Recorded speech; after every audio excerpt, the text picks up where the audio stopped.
Bijelo polje će u naredna 2 dana biti mjesto gdje će se riješiti mnoge od pomenutih dilema i gdje će se pronaći određena rješenja, nadamo se najkvalitetnija.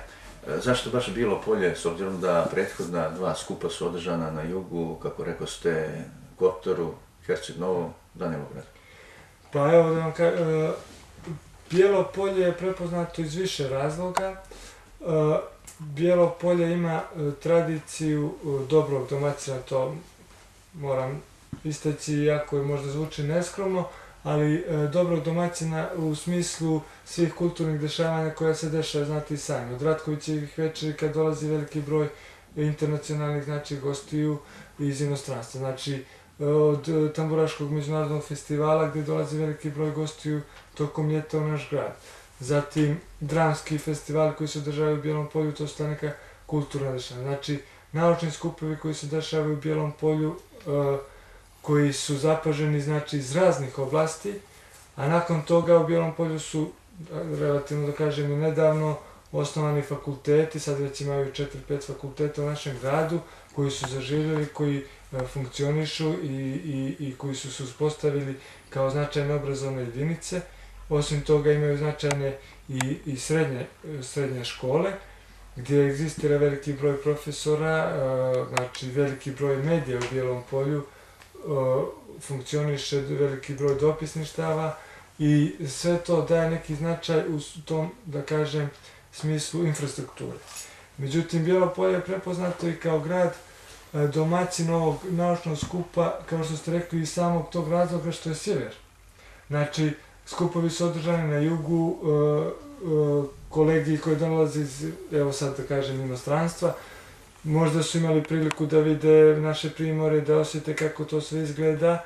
Međutim, evo sad prilika da vide i sjever Crne Gore, da shvate da smo zapravo jedna država i da ih na pravi način ugostimo kako bi oni ponijeli lijepu sliku u našem gradu. Znači, kao sjever koji je pitom, rekao neka druga planeta sjever, već da prihvate, znači, Bijelo polje, građane Bijelog polja na pravi način, on će biti tu nekoliko dana, znači, siguran sam da će im naši sugrađani izaći u susret.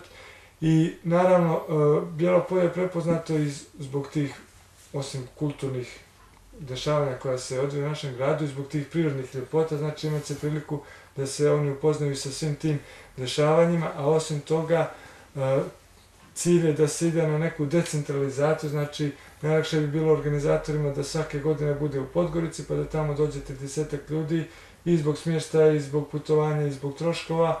Međutim, cilj je da se ide na tu decentralizaciju, da se u svakom gradu istakne ono najbolje, na primjer u Kotoru je u Vili Bizantijum održano, u Herceg Novom, u hotelu Plaža, čini mi se, znači u reprezentativnim zdanjima pojedinih gradova. Međutim, kod nas je to u kući Rista Ratkovića, znači kulturno-istorijskom zdanju, slobodno možemo reći jednoj arhitektonski prilagođenoj građevini i ovoj manifestaciji, svim kulturnim dešavanjima u našem gradu, koja će sigurno impresionirati sve naše goste i pružiti onaj ugođaj, znači, van fakulteta. Mi smo također mogli na fakultetu da organizujemo, međutim, pravnom ili ekonomskom, međutim, dosta je njima fakulteta, oni su cijeli dan na fakultetima, znači ono što treba da vide jeste da se malo promijeni atmosfera, osim toga promjene gradova, malo mijenjamo i samu atmosferu mjesta. Da, bit će to najbolji spoj lijepog i korisnog. Da kažemo da ste i vi jedan od izlagača na ovom naučnom skupu. Možete li nam reći o čemu ćete govoriti?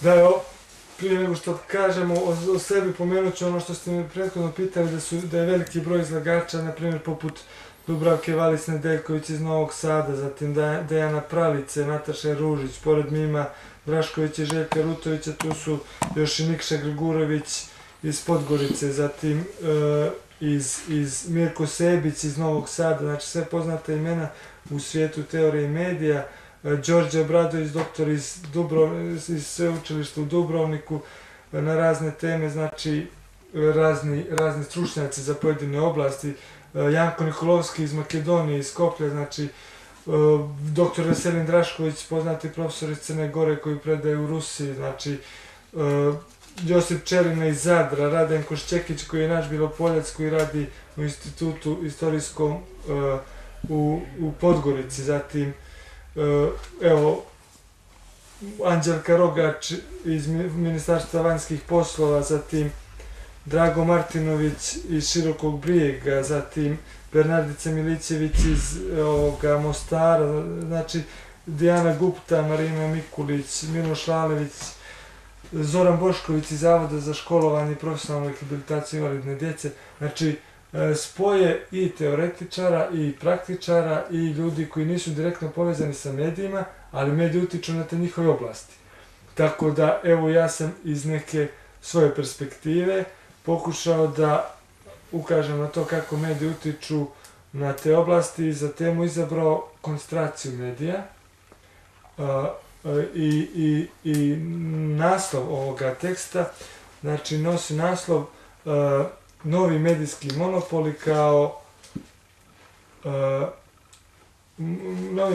monopoli kao problem koncentracije vlasništva. Znate, zastao sam zbog toga što se razmišljam, što tema je veoma bitna za nas novinare i naravno za građane. I praktično onako po meni ova tema povezuje i digitalizaciju i djecu i medije i autorska prava zbog toga što zapravo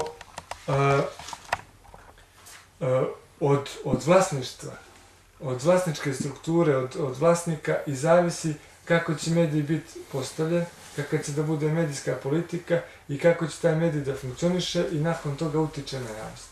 Znači, po meni najbitnija stavka jeste vlasništvo i samim tim posljedice koje ta koncentracija vlasništva, znači u rukama što sve manjeg broja ljudi ima na društvo jesu enormne.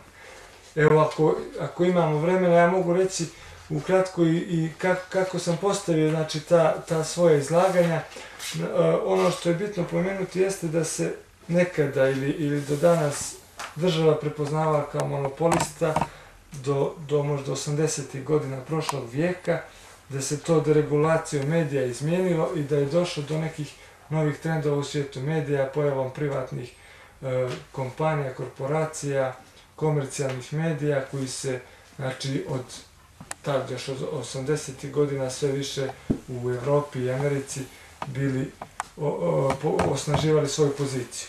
To nije bilo kod nas takva situacija, kod nas je država do skoro imala jak monopol nad medijima, međutim danas govorimo o vlasničkoj strukturi javnih i privatnih medija. Kao što znate i Radio Crne Gore i Radio Bjelopolje su javni servis, s tim što je Radio Bjelopolje lokalni servis, znači u javnom je vlasništvu i zavisi od javnosti i finansirani od javnosti i kontroliše ga javnost. I Radio Televizija Crne Gore znači odgovara javnosti.